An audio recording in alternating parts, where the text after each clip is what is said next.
แนะนำตัวเลยครับตื่นเต้นเนาะข้าพเจ้าก็คือคำหลาจิไรเม่งเนาะมาจากแขวงหัวพันผู้ใดที่บ่ฮู้จักแขวงหัวพันก็คือซ้ำเหนือเนาะซ้ำเหนือเป็นหน่วยแก้วสมน้ำแล้วเป็นแก้วนักเมืองเอาละครับขอบคุณมากครับที่มาแชร์ไอเดียวันนี้นะครับแม่แค่ฟังเพลงนี้รู้สึกว่ามีความสุขนะครับคำล่าครับอะไรที่ทำให้ตัดสินใจมาขายประกันครับคำล่าทำอีกเนาะก็คือบ่ฮู้อีหยังได้เรื่องประกันเนาะบ่เคยฮู้เลยแต่ว่าเห็นแพงหันโพสต์ลงอยู่ก่อนที่แพงหันจะมาหาคำหลาเนาะครับแพงเป็นลูกค้าของคำหลามาก่อนเพราะว่าคำหลานี่เป็นเจ้าของแบรนด์สบู่ล้างถ้วยแพงเลยเขามาซื้อสบู่น้องคำหลาบัดนี้แพงนี่เฮ็ดประกันภัยบัดนี้แล้วยังมาส่วนคำหลาเป็นนาตัวแทนเริ่มต้นนั้นคำหลาจะบอกยังไงวะ เริ่มต้นคำหลาจะ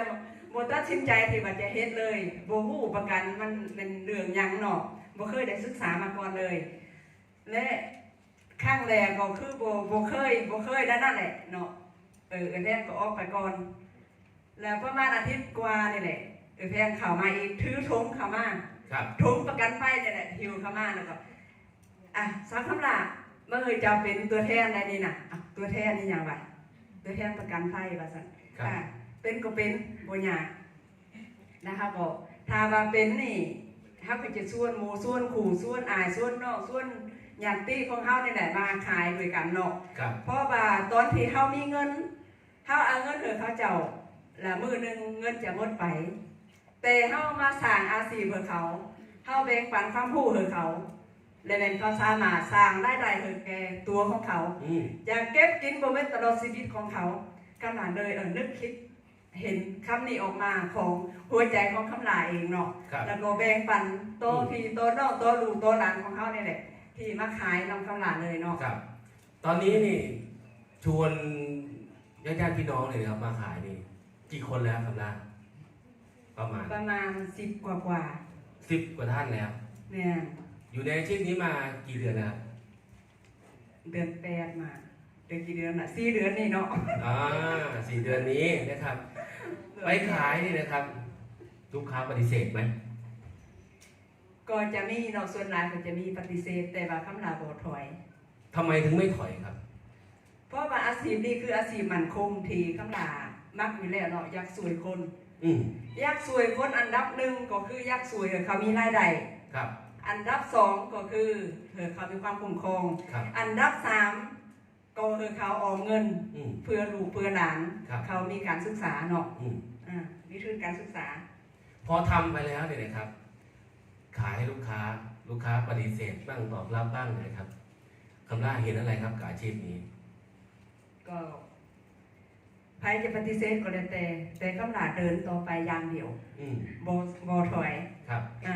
เพราะว่าคำลาจะเฮ็ดอีหยังก็เฮ็ดจริงๆจังๆไปเลยเนาะจะเฮ็ดแบบบ่ท้อบ่ถอยบ่หยุดบ่ยั้งคำลาจะขายในออฟไลน์คำลาก็จะขายไปทุกมื้อแต่เดี๋ยวนี้เฮาเห็นในการออนไลน์เนาะขายอยู่ในตลาดคนเดินไปซื้อมันจะหน่อยมันจะหน่อยแต่คำลาสามารถสร้างอาชีพได้อีกอาชีพหนึ่งเรื่องการขายประกันเข้าไปใส่เข้าก็ขายได้แล้วก็เข้าโพสอยู่ในเฟซบุ๊กเขาก็ยังขายได้เพราะว่ายุคนี้ยุค 5G อยู่แล้วเนาะเข้าเฮ็ดอีหยังก็ต้องลงเฟซบุ๊กอยู่แล้ว IG อยู่แล้วYouTube อยู่แล้วนะเขินอายไหมมาขายประกันเนี่ยคำลาส่วนความอายคำลาบ่เคยมีเลยเหรอครับไม่มีความอายเลยโอเคเพราะว่าเฮารู้สึกว่าความอายคือความจนเลยรู้สึกว่าทำอาชีพนี้เรารู้สึกดีนะครับวางแผนการทำงานยังไงครับคำล่าในแต่ละวันเนาะครับผมแต่ละวันคือคำลาที่นั่งอยู่ในอาหารเนาะนั่งอยู่ในอาหารแล้วเห็นลูกค้ามาซื้อคือเขาก็ทักทายเขาทักทายแล้วมีบางคนอาจจะฮู้จากประกันภัยชีวิตแต่มีบางคนอาจจะยังบ่ทันฮู้แต่ผู้ที่เขาบ่ฮู้เนาะ เขาจะแนะนำไปที่ผู้ที่เขาฮู้ไปแล้ว ครับ เขาจะเอานามบัตรของเขาแจ้งให้เขา อืม แล้วก็เขาติดต่อมาเองหรือว่าเขาจะเอาเบอร์โทรของเขา อ๋อ โดย แนะนำประชาสัมพันธ์เลย โดย นะครับ ทุกคนที่มาที่ร้าน แม่ ก็บอกว่าคำลาเขาเป็นเจ้าของร้านขายเครื่อง แม่ เห็นปะ แม่ นะครับ ก็ทั้งทำงานหลายเรื่องเลยนะครับ แต่ประกันนี้ก็ถ้าจะเป็นงานหลักอยู่แล้วตอนนี้นะครับ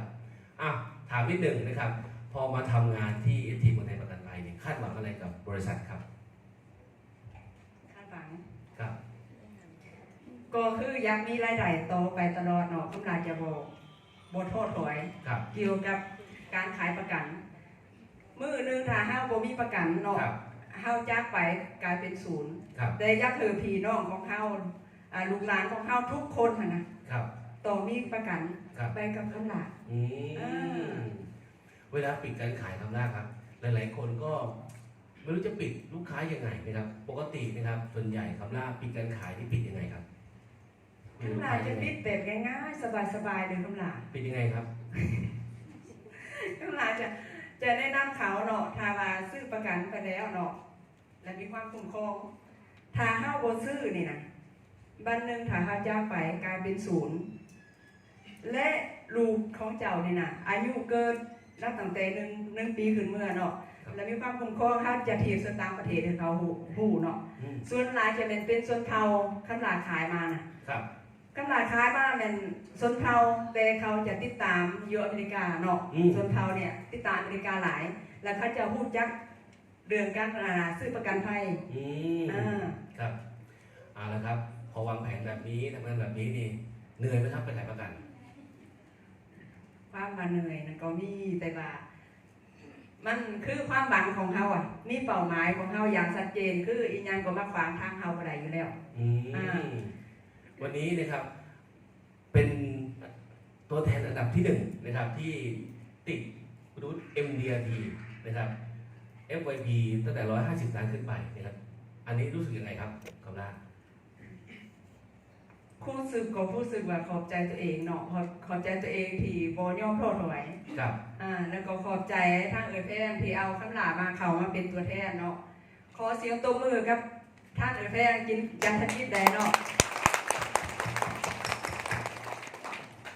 และก็รู้สึกที่ขอบอกขอบใจกับตัวแทนของคำหลาและก็ลูกค้าของคำหลาที่สนับสนุนบ่ป้าบ่วางคำหลาโดยตลอดมาเนาะแล้วก็มีแต่มาซื้อสวยคำหลาอยู่ตลอดแล้วก็ภาคภูมิใจเด้อ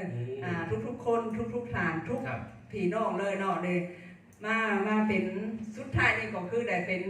MDRT คนแรกของสปปลาวอยู่แล้วสำหรับตัวแทนเนาะ เดือน 12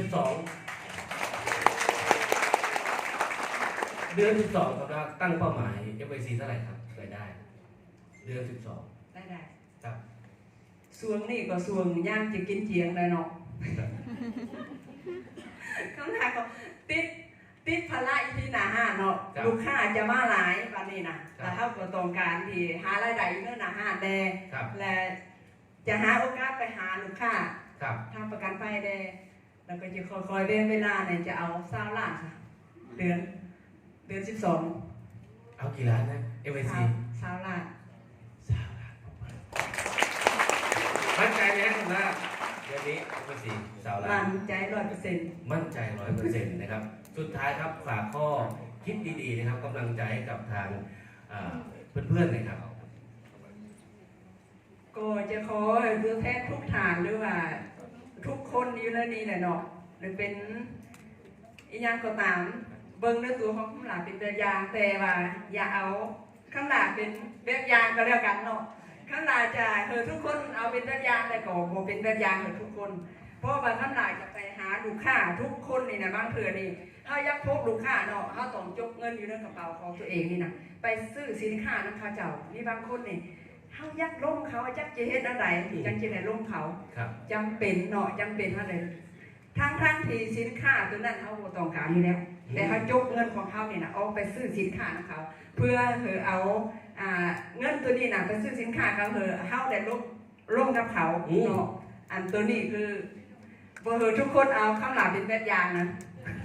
มันเงินกระเป๋ามันแห่ไปจะเป็นต้องข้าวหลามอะไรนะ แล้วครับแม่วันนี้ก็ต้องบอกว่าได้มุมมองหลาย ๆ เรื่องนะครับ แล้วก็กำลังใจนะครับ จากวันนี้สาวคำล่านะครับมาแชร์นะครับ ไอเดียแชร์ประสบการณ์ในการทำงานนะครับสำหรับเดือน12นี้ขอบคุณมากครับขอบคุณมากครับขอเสียงปรบมือครับ